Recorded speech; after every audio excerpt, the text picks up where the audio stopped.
We're about to end a wild year for politics in Shelby County. Democrats won big. The county elected the first African-American sheriff in history, and a mayor's race, which started with no real negative campaigning, ended with a controversial mailer where it appeared Lee Harris's picture had been darkened. Local 24 News reporter Mike Matthews looks back at a long year spent on the campaign trail. We're not even going to discuss the primary races. Most folks felt that the whole thing would come down to two men, David Lenore for the Republicans and Lee Harris for the Democrats.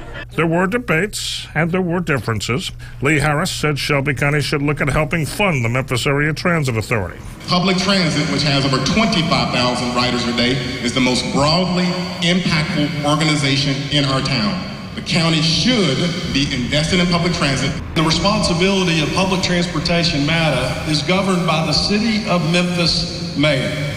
I'm not running for City of Memphis mayor. Those are differences, but they're basic differences.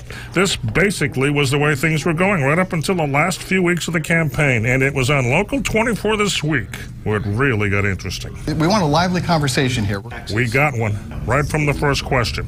I feel we have to address a controversy that came up the last few days of the week, and it involved the mailer. The mailer.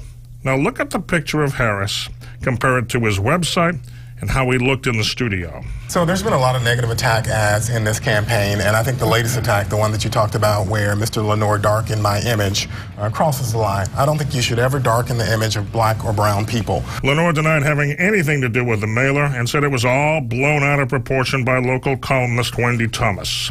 On Election Day, Lee Harris was victorious. It is now Shelby County Mayor. In Memphis, Mike Matthews, Local 24 News.